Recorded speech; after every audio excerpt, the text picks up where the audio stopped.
The first thing I noticed was the dress. The second was the fact that I had forgotten how to speak. Mara Bennett stood in the hallway outside my apartment in a dark green dress that looked elegant enough for a ballroom and dangerous enough to make a man lose an argument with himself. She turned once, slow and uncertain, then looked over her shoulder at me. "Well," she asked, "how does it look?"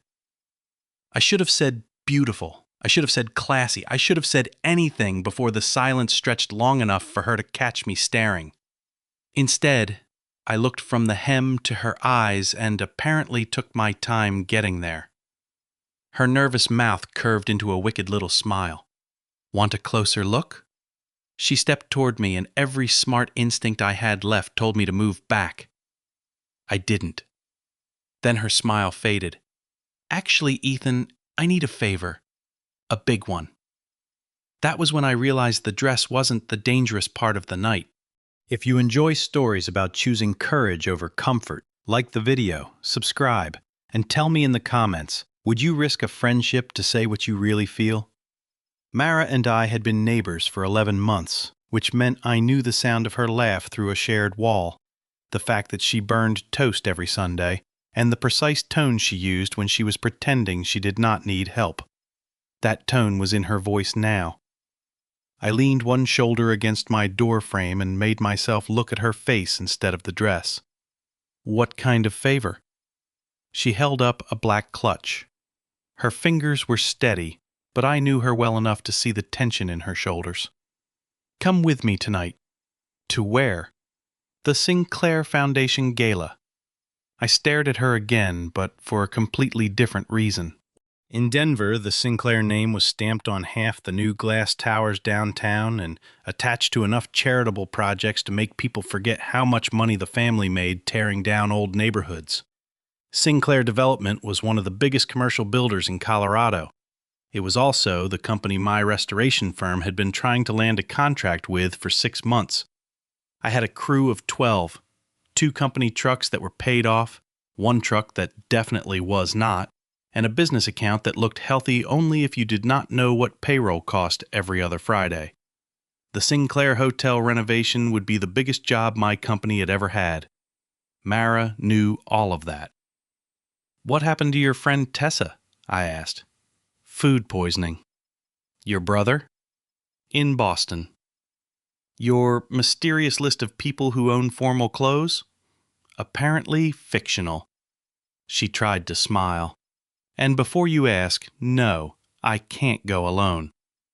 That stopped me. Mara was 25. I was 29. She was 4 years younger, 5 inches shorter, and at least twice as stubborn. I had seen her carry a bookcase up 2 flights of stairs because she refused to admit it was too heavy. The idea that she could not walk into a ballroom alone made no sense. "Why?" Her gaze dropped for the first time. "My father is hosting it." I knew she was estranged from her father. I did not know he was Charles Bennett Sinclair until that moment. I pushed away from the doorframe. "Your last name is Bennett." "My mother's." "And Sinclair is my father's." I let out a low breath. "You left out a detail." "I left out several. They all get worse." Something cold moved through me. Not anger exactly, but the sense that the floor had shifted half an inch. "Does your father know I'm bidding on his hotel project?" "Yes." "Does he know I'm your neighbor?" "Yes." "Does he know you're asking me to go with you?" "No." That answer came too fast. I studied her. "What aren't you telling me?" Mara took a breath. "My ex-fiancé will be there." "Fiancé." "Ex." Still a useful word to have mentioned sometime in the last 11 months. I was getting there. "You had 11 months.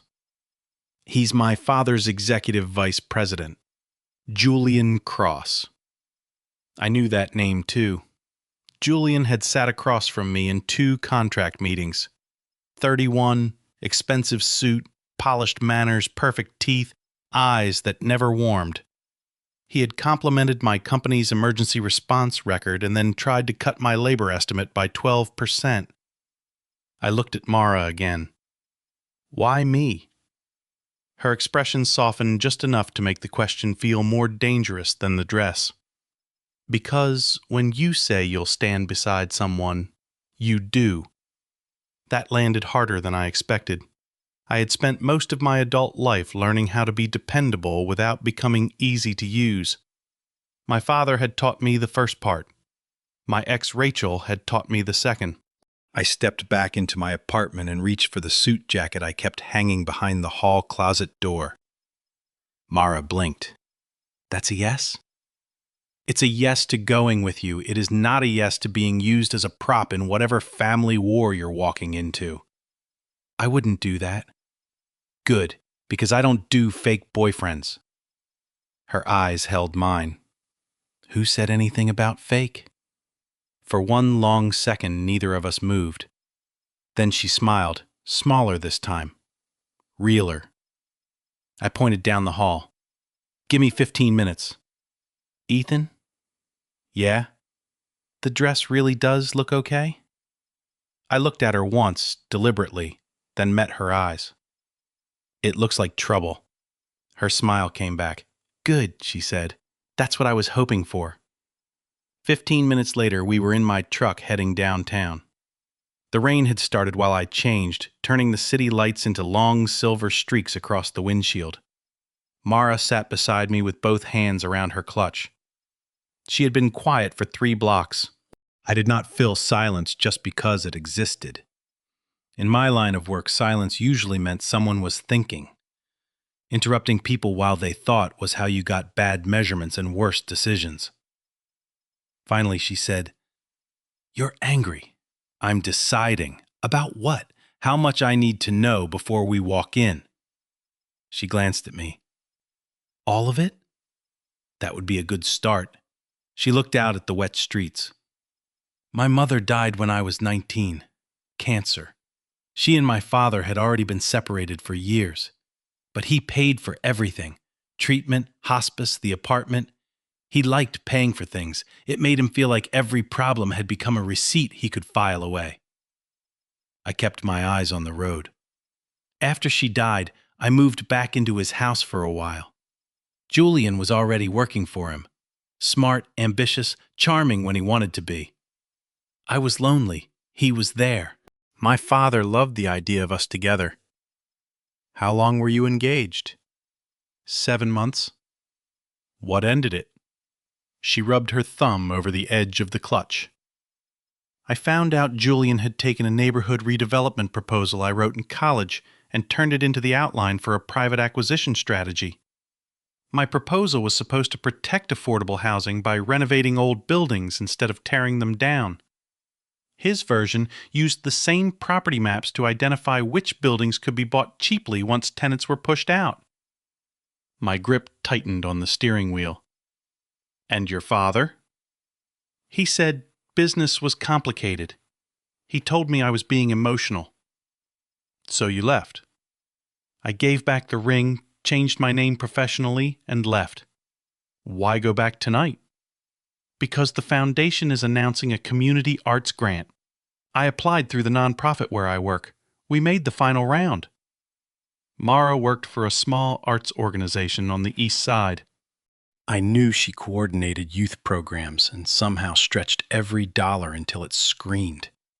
I had helped her haul donated folding tables into their space twice. She continued, The grant would let us lease a permanent building, classrooms, a small theater, a workshop. We could stop moving kids from church basements to borrowed school cafeterias. And your father controls the grant. He says the board does. You don't believe him. I know him. I took the next exit. What's the worst thing you expect tonight?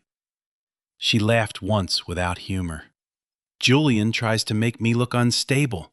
My father reminds everyone I walked away from the family. The board decides I'm too much risk and gives the grant to someone less complicated. And the part you haven't said? She went still. I waited. Finally, she opened the clutch and pulled out a small flash drive.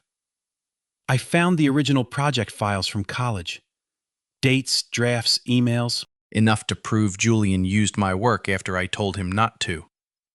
I looked at the drive, then back to the road. You're planning to expose him at the gala. Only if he forces it. That's not a plan. It's all I have. No, it's a weapon you brought into a room without deciding whether you're willing to use it. Her jaw tightened. I didn't ask for a lecture. Then don't ask me to stand beside you while pretending this is just about a grant. She turned toward the window. I let 2 blocks pass. Then I said, I'm still going in with you. She looked back. But before we walk through that door, decide what you want. Not what you want your father to regret. Not what you want Julian to lose. What do you want when tonight is over? Her eyes stayed on me. After a while, she said, I want the kids to have that building. Good. And I want my work to stop belonging to men who think loving me gave them ownership of it. I nodded once. Better. The Sinclair Grand occupied an entire corner of downtown, all stone columns and gold light. Valets moved under black umbrellas. Cameras flashed near the entrance where local politicians and donors posed beneath the foundation logo. Mara's hand tightened around mine before we even reached the doors. I looked down at our joined hands. She noticed. Sorry. I closed my fingers around hers. I didn't say let go. She gave me a quick look, and the tension in her face eased by a fraction. Inside, a woman with a headset recognized Mara immediately. Ms. Sinclair. Bennett, Mara corrected. The woman's smile barely moved. Of course. Your father asked that you come to the family reception room before the program begins? No. The woman blinked. Mara's voice stayed calm. I'm here representing Eastline Arts. We'll check in with the other finalists. I felt something like pride that had nothing to do with me. We had made it 10 steps into the ballroom when Julian saw us. He was standing beside a silver-haired man I recognized from photographs as Charles Sinclair. Father and daughter had the same eyes. That was where the resemblance ended. Charles wore power like a tailored coat. Mara wore resistance like she had stitched it into the lining of her dress. Julian's expression changed when he saw me. Not much, just enough. Ethan, he said when they approached. I didn't realize you knew Mara. We're neighbors, Mara added, and he's my date. I turned my head slightly. She did not look at me. Julian did. Interesting. Charles ignored me at first. Mara, we need to speak privately. No, we don't. This is not the place. You invited me here as a grant finalist. I'm here as a grant finalist. Charles's gaze finally moved to me. Mr. Cole, I believe your company is under consideration for Phase 2 of our hotel restoration? That's correct. I'm sure you understand the value of discretion in business relationships. I smiled without showing teeth. I understand the value of clarity better. Mara's fingers shifted around mine. Charles looked at our hands. Julian gave a soft laugh. Mara always did like dramatic entrances. I felt her stiffen. I could have answered for her. Part of me wanted to. But this was her family, her history, her line to draw. Mara did it herself. No, Julian. I like entering rooms I was invited to without being told who I'm allowed to bring. He raised both hands. Fair enough. A photographer approached and asked for a picture. Charles stepped automatically toward Mara. She stepped toward me instead. The flash went off. Julian's smile disappeared. That was our first small victory of the night, and it cost nothing more than standing where she chose. For the next half hour, Mara moved through the room as Eastline's program director, not as Charles Sinclair's daughter. She introduced me to teachers, donors, two teenagers whose mural project had won a city award, and an elderly sculptor who told me my tie looked like I had borrowed it from a banker. Mara laughed so hard she nearly spilled her water. "You should wear ties more often," she said. "I own 3. "That many?" "One for weddings, one for funerals, one for people who might give me a multimillion-dollar contract." She glanced toward her father. "Tonight might hit all 3 categories." I laughed. For a few minutes the pressure fell away. Then the lights dimmed. Charles took the stage. He spoke about civic responsibility, community investment, and the obligations successful people had to preserve opportunity for the next generation. I watched Mara's face while he said it. She was very still. The grant announcements came last. 3rd place, 2nd place. Then Charles smiled at the room. "Our foundation believes the strongest institutions are built not only by vision, but by stable leadership and trusted partnerships." Mara's hand stopped halfway to her glass. Something in her expression told me those words had not been in the program. Charles continued, "That is why I'm particularly pleased to recognize Eastline Arts and its program director, my daughter, Mara Sinclair." Applause started. Mara did not move.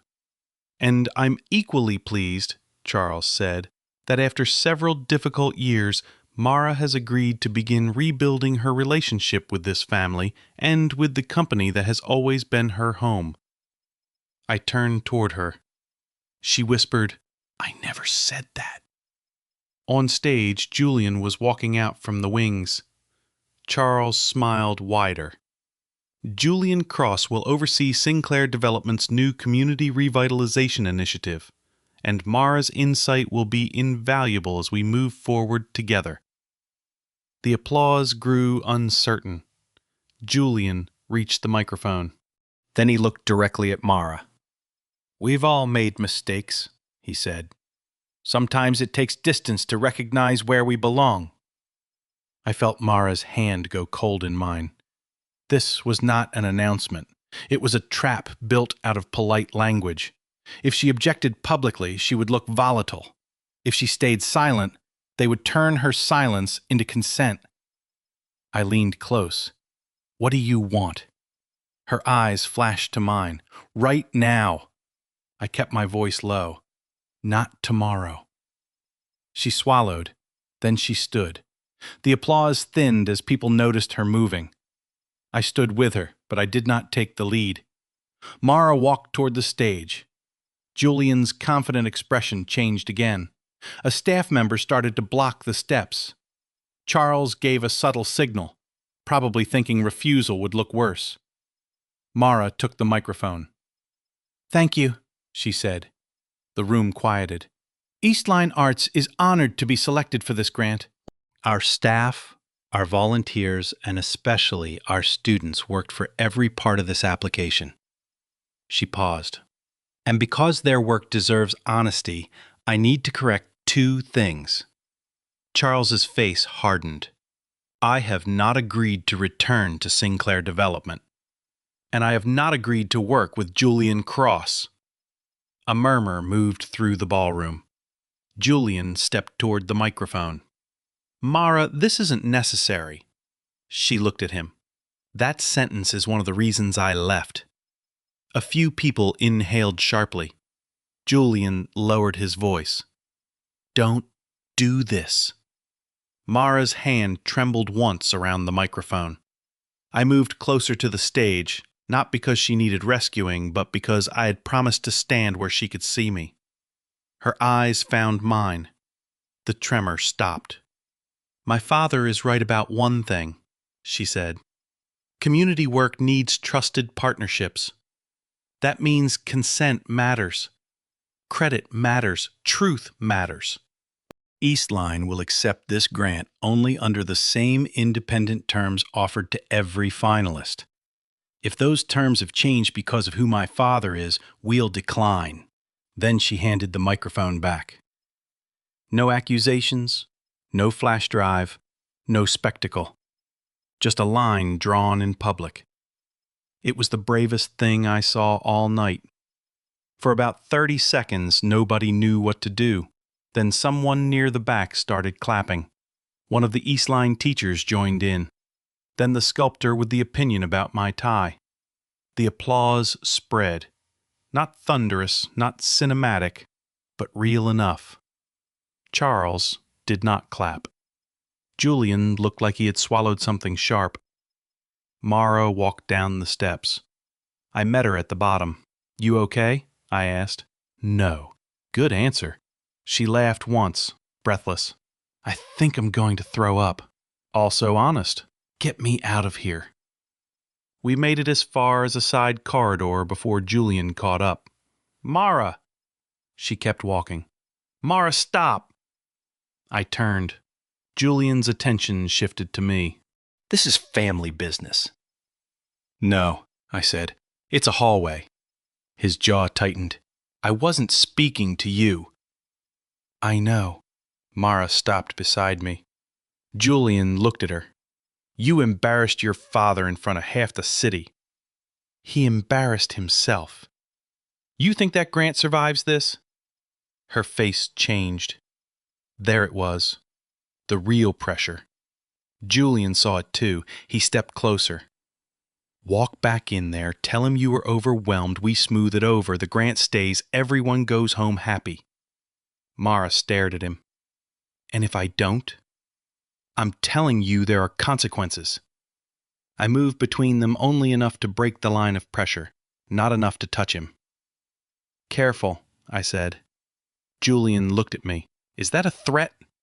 "No, it's advice. You're negotiating with funding that doesn't belong to you and calling it a consequence. People get curious when executives talk that way." His face went flat. "You have a lot riding on our hotel contract, Cole." There it was. Mara's eyes snapped toward me. Julian continued. "You might want to think about whether this is worth it." I looked at him for a moment. Then I took out my phone. "What are you doing?" he asked. "Making your decision easier?" I called my operations manager, Lewis. He answered on the third ring. "This better be good. My daughter's beating me at Monopoly." "Pull our Sinclair Phase 2 bid." Silence. Then, "Right now?" "Right now." "Ethan, I know what it is. Send withdrawal in writing and copy me." Another pause. Lewis knew me well enough not to argue twice. "Okay." I ended the call. Mara stared at me. Julian did too. I put my phone back in my pocket. "Now," I said, "you can stop pretending the contract gives you leverage over me." For the first time all night, Julian looked genuinely uncertain. He recovered fast. "You just made a very expensive mistake." "Maybe, but it's mine." He looked at Mara. "This is what you do. You drag people into your chaos and let them burn things down for you." I felt her recoil, as if he had struck a nerve. I stepped forward. "Enough." My voice was quiet. That usually worked better than shouting. "You don't get to make her responsible for a decision I made with my own name on it." Julian held my gaze.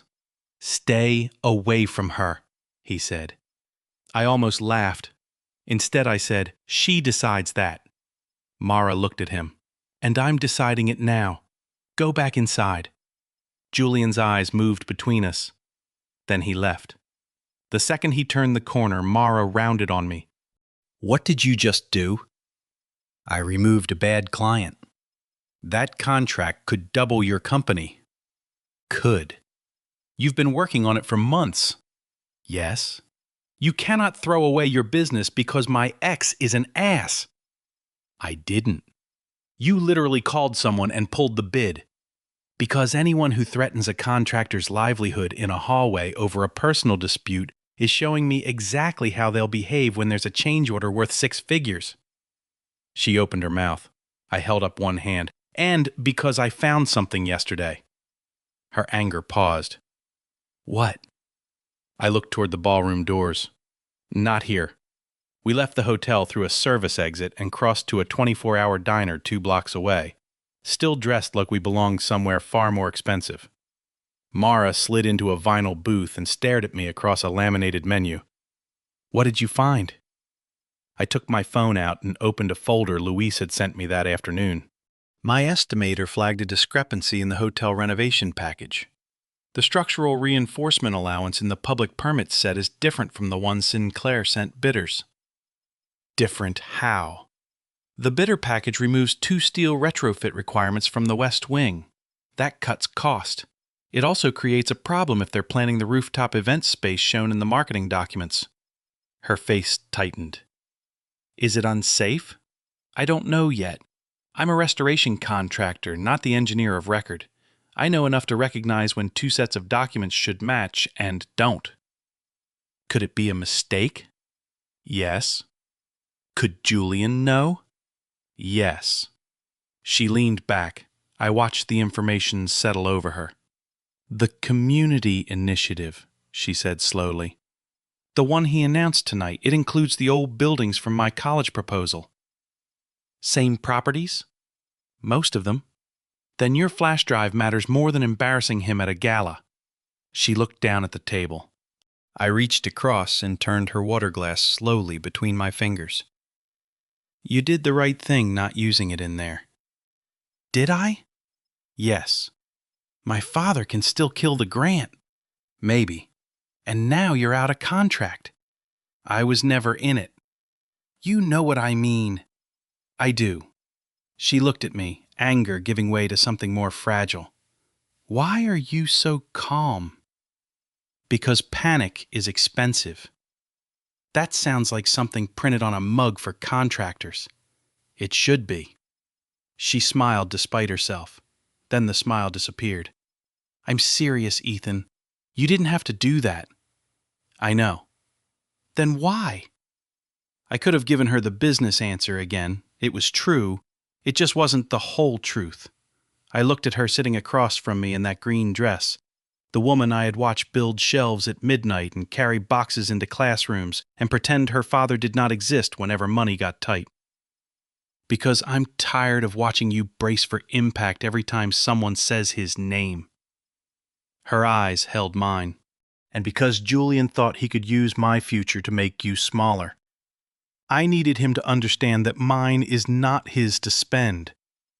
The waitress came by and asked if we wanted coffee. Mara laughed softly at the timing. Please, she said. A lot. When the waitress left, Mara looked at me again.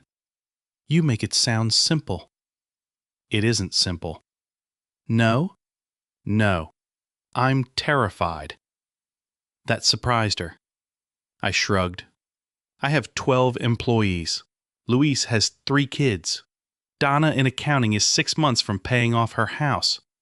Pulling a bid that size scares the hell out of me. Then why do it? Because courage isn't being unafraid. It's deciding what gets to be more important than the fear. She went quiet. That was something my father used to say. He had owned a roofing company until a developer stiffed him on 2 jobs in the same year. He lost nearly everything, but he never shorted his crews. He sold his own truck before he missed payroll. I had been 16. I still remembered him handing me the keys to our old sedan and saying, "A man finds out what he believes when believing it costs him." Mara reached across the table and covered my hand with hers. Not flirtation, not performance. Trust. It felt more intimate than anything that had happened in the hallway. Thank you, she said. I turned my hand beneath hers until our palms met. You're welcome. For a moment, the diner disappeared. Then my phone buzzed. An email from Sinclair Development. Bid withdrawal acknowledged. Beneath it, another email arrived from an address I did not recognize. Subject, West Wing Documents. The sender wrote only one sentence. Your right to walk away. Check the revision history. There was an attachment. Mara read the message over my shoulder. Who sent that? I don't know. Open it. Not on public Wi-Fi. She gave me a look. I put the phone away. Strong and boring beats hacked and heroic. Fine. We drank coffee until midnight, then drove home without talking much. At our apartment building, Mara stopped outside her door. The hallway was quiet. The dress that had looked bold 2 hours earlier now seemed softer under the cheap ceiling light. "I'm sorry I didn't tell you who my father was," she said. "I understand why you didn't tell most people. But you?" I thought about it. "I wish you had." She nodded. "I almost did, 12 times. What stopped you? Every time you looked at me, I was Mara from 4B. The woman who steals your drill and forgets to return it. The woman who kills basil plants. The woman who makes you carry ridiculous furniture upstairs." "You do make me carry ridiculous furniture." "I didn't want to become Charles Sinclair's daughter in your head." "You wouldn't have. You don't know that." "No," I said. "You didn't trust me enough to find out." The words landed. I did not say them to punish her. That mattered. Her eyes lowered. "You're right." Silence stretched between us. Then she looked up. "Are you still staring at the dress?" I almost smiled. "No." "Liar." "Maybe a little." She stepped closer. "Want a closer look?" she asked again, but the teasing was gone. I could feel the change in the question. So could she. I lifted one hand and touched a loose strand of hair near her cheek, slow enough for her to move if she wanted. She did not. I wanted to kiss her. I wanted it badly enough that restraint felt physical, but she had just walked out of a fight with her father, her ex, and half a ballroom. She was running on adrenaline and hurt. I lowered my hand. "Ask me tomorrow," I said. Her expression flickered. "Why?" "Because tonight you needed someone beside you. I don't want you waking up wondering if I confused that with permission to become something else." For a second she looked almost offended. Then her face softened. "Young are extremely inconvenient. I've been told." She opened her door. "Tomorrow, then. Tomorrow."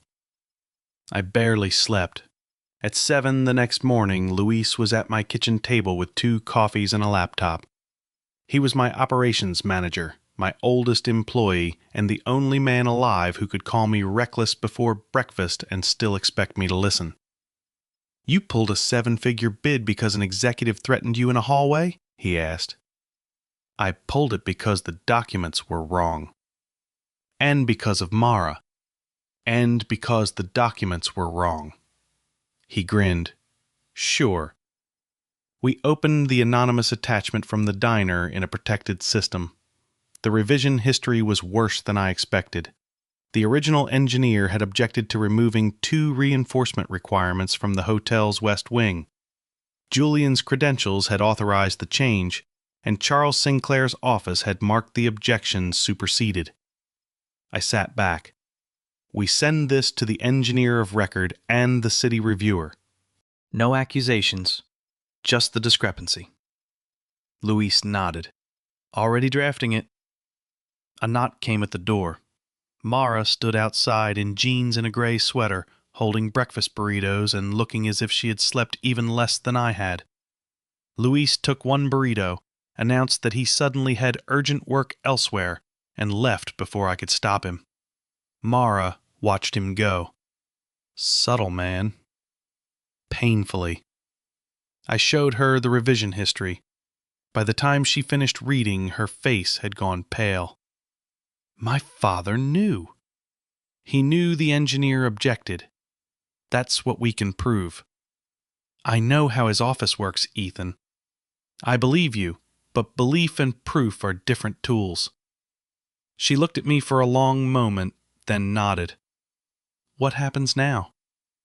The professionals decide whether the design is safe. The city decides whether the permit moves. We stay in our lane. Our lane, she repeated softly. If you still want me in it. Her eyes warmed. I do. The room went quiet. I remembered the promise from the hallway the night before. Yesterday you told me to ask tomorrow. A smile touched her mouth. I did. I stepped closer. Mara, can I kiss you? Yes. I kissed her slowly, one hand against her cheek. It was not wild or uncertain. It felt earned, like both of us had finally stopped pretending the space between our apartments was the only distance that mattered. When I pulled back, she whispered, "Worth waiting for?" Ask me in about 50 years. Someone pounded on my door. Charles Sinclair stood in the hallway. Mara's smile vanished. I need to speak to my daughter, he said. You can speak here, Mara answered. He looked at me. Privately. No, she said. That was enough for me. I opened the door wider but stayed nearby. Charles entered and went straight to the point. The city had paused review of the West Wing permit. He said the reinforcement changes were temporary, that financing deadlines had forced the company to issue incomplete documents, and that Julian had promised everything would be corrected before construction. Mara stared at him. And you believed that was acceptable? I believed delay could put thousands of jobs at risk. It was the first thing he had said that sounded less like control and more like fear. It did not excuse what he had done, but it made the problem harder and more human. Then he made his mistake. Your mother wanted you protected from this kind of chaos, he said. She wanted you secure. Mara flinched. I felt my anger rise, but my voice stayed quiet. Don't use the dead to silence the living. Charles turned toward me.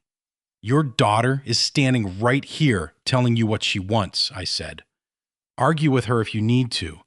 Be angry if you need to, but don't put words in her mother's mouth because she can't answer you. The room went still. Charles looked back at Mara, and for the first time the power seemed to leave his posture. She took the flash drive from her pocket and placed it on my table. You knew Julian used my research. Charles hesitated. That was answer enough. I thought the company had rights to the underlying data, he said. I told you it was my college project. I told you I gave it to him because I trusted him. I know. No, you knew then. Her eyes filled, but she did not look away. You and Julian called me emotional until I started hearing your voices inside my own head. I spent years wondering whether leaving was a mistake. Charles tried to speak. Mara pointed to the door. Leave. He stood there a moment, then nodded. The East Line grant is independent. I won't interfere with it. Good. He left. The second the door closed, Mara folded into me. I held her while she cried, and I did not try to fix what could not be fixed in one morning. Sometimes strength is action.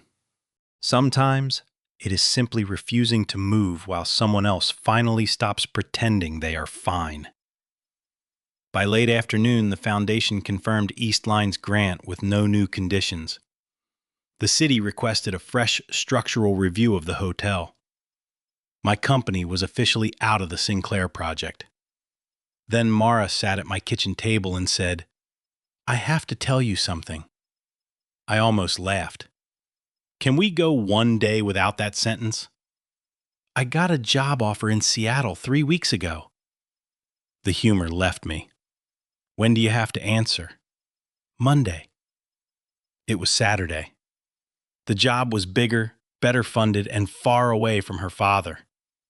Until the gala, she had thought she would probably take it. I wanted to tell her to stay. I wanted to use our kiss, our new confession without words, and everything I had risked as reasons she owed me a chance. Instead, I asked, What do you want? She gave a tired smile. You really love that question. It keeps people from living somebody else's life. What if I go? I'll hate it. Her eyes widened slightly. I'll miss you. I'll probably hate Seattle on principle. But I will not make loving me another cage you have to escape. She went very still. I had said loving me. I could have softened it. I didn't. I love you, Mara. I'm not saying it to make your decision. I'm saying it because hiding it would be another kind of pressure. She crossed the room and put both hands against my chest. I started falling for you the night the heat went out and you gave your space heater to Mrs. Alvarez, then sat in your apartment wearing 2 coats. That was humiliating. It was adorable. It was survival. She laughed through tears. I love you too. We spent Sunday touring the old warehouse East Line planned to lease. Mara walked through empty rooms and described classrooms, rehearsal spaces, a small theater, and a workshop where kids could make a mess without apologizing for it. Watching her, I understood something before she said it. Denver was not only the city where her father lived, it was also the city where she had built something that belonged to her. Outside, sitting on the tailgate of my truck, she opened the Seattle email. I'm saying no, she said. Relief hit me so hard I laughed. She pointed at me. You were trying to look noble. I was being supportive. You look like you won the lottery. I can be supportive and happy. She leaned into my shoulder. I'm staying because I want Eastline. And because I want us. In that order. Good, I said. That is exactly the order I wanted. 6 months later, Eastline opened its new building. The old warehouse had clean brick walls, donated theater seats, paint-splattered tables, and sunlight pouring through windows that had been bricked over for decades. My company had not won the main renovation bid, but we built the workshop benches and a storage wall after hours. At sunset, after the speeches were done, I found Mara alone in the workshop. She was wearing the green dress. I stopped in the doorway. That is unfair. She smiled.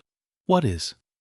You know exactly what that dress does to my decision-making. She turned once, just as she had in the hallway months before. Well, how does it look? I let myself stare, long enough for her smile to grow. Then I met her eyes. Beautiful. Just the dress? No. She walked closer until there was only one step between us. Want a closer look? This time I did not need until tomorrow. I put one hand at her waist and kissed her. I had not rescued Mara, and she had not rescued me. We had each made our own choices, paid our own costs, and kept choosing to stand beside each other anyway. That was better than rescue. It was partnership. A year after the gala, she moved out of 4B and 14 feet across the hall into my apartment. On the last night before she returned her old key, she stood in the empty living room and asked, Any regrets? About you moving in? About staring too long. I smiled. Ask me again in 50 years. She slipped the key into my palm, took my hand, and led me across the hall. Home. Sometimes love proves itself not by holding tighter, but by telling the truth and leaving the other person free to choose.